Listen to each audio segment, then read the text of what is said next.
mga par, paglapag pala nga po ni Naoya Inoue sa Japan matapos na naging laban ito kontra kay Alan Picasso kung saan nanalo ito sa isang unanimous decision. Agad naman po mga idol nagpapareskon si Inoue sa Japan at dito niya mga idol sinabi ang lahat ng kanyang sama ng loob sa naging laban ito sa Saudi. Unang-una mga idol, bad vibes daw sa kanya ang Saudi. Mas gugustuhin pa daw nito lumaban sa Japan o di kaya sa Las Vegas kumpara sa Saudi. Hindi daw siya komportable na lumaban dito. Pangalawa, sobrang nagalit daw talaga ito sa kampo ni Picasso dahil sa ginawa nila na eskandalo patungkol sa kanyang handwrap sa kamay. Napikon daw talaga si Inoue sa mga oras na yon pero hindi daw siya nagsalita at sumunod na lang ito sa gusto ng kampo ni Picasso dahil ayaw daw nito mong bastos ng tao mga idol. Umabot kasi sa bangayan ng issue na to ni Inoue sa handwrap kaya itong dahilan mga idol bakit nanggigil talaga ang Japanese monster na inakot si Picasso sa bakbakan na siya din ang dumagdag sa pagkainis ni Inoue dahil hindi niya ito nagawa sa laban. Ang pag-knockout lang daw kasi kay Picasso ang paraan ito para makagante. Well, sa totoo lang mga idol, dahil inumpisahan ng issue na to ni Inoue sa handwrap, sigurado tayo na meron pa darating na matinding batikos dito sa mga future fight ni Inoue, lalo na kung makalaban ito ng American o Mexicano. Itong issue mga idol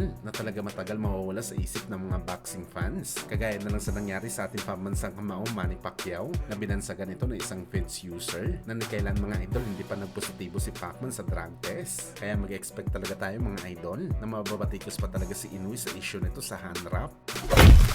Sa kabilang banda naman mga idol, viral nga po sa boxing world na nalagpasan na daw ni Naoya Inoue ang nagawa ni Pacman at Floyd na pinakamaraming world title fight sa bakbakan. Kung saan mga idol, si Floyd naka 26 world title fight lang at si Pacman meron lamang 24 world title fight. Well, tama ang numbers na to mga idol na mas marami talaga world title fight si Inoue pero hindi naman ito kasama mga idol sa mga big time record sa boxing sports. Ang pinakamaraming world title fight sa bakbakan dahil sa pagkakaalam natin mga idol, ang record talaga elite sa lahat kung ilang world champion ang tinalo mo sa bakbakan. Hindi yung ilang beses ka sumabak sa title fight. Si Inoue kasi mga idol, puro defense fight ang laban. Automatic talaga world title fight ito. Bagamat meron pa lang ito 15 na world champion na tinalo sa kanyang karera. Si Floyd naman mga idol, ito talaga ang record na pinagmamalaki nito mga boss. Kung bakit sinasabi ni Calvo na siya talaga ang GOAT dahil siya lamang ang fighter mga idol na tumalo ng 26 na world champion sa kanyang karera. Si Pacman tumalo naman ng 24 na world champion pero hindi natin ito sinasabi mga idol para maliitin si Inoue. Sa totoo lang mga boss, kahit 15 na world champion pa lang ang tinalo ni Inoue, meron pa talaga ito chance na lagpasan si Pacman, si bakbakan at si Floyd dahil aktibo pa ito sa boxing sports. Marami pa itong taon na bubunuin sa bakbakan pero ang problema lang dito mga boss, kailangan talaga kumayod ni Inoue sa bakbakan hanggang 130 pounds. At bakit natin ito nasabi mga idol? Dahil apat lamang ang kampiyon sa 126 pounds, apat din ang sa 130 pounds. Kailangan ni Inoue tumalo ng 8 kampiyon, idagdag mo ito sa 15 na kanyang tinalo maging 23 na.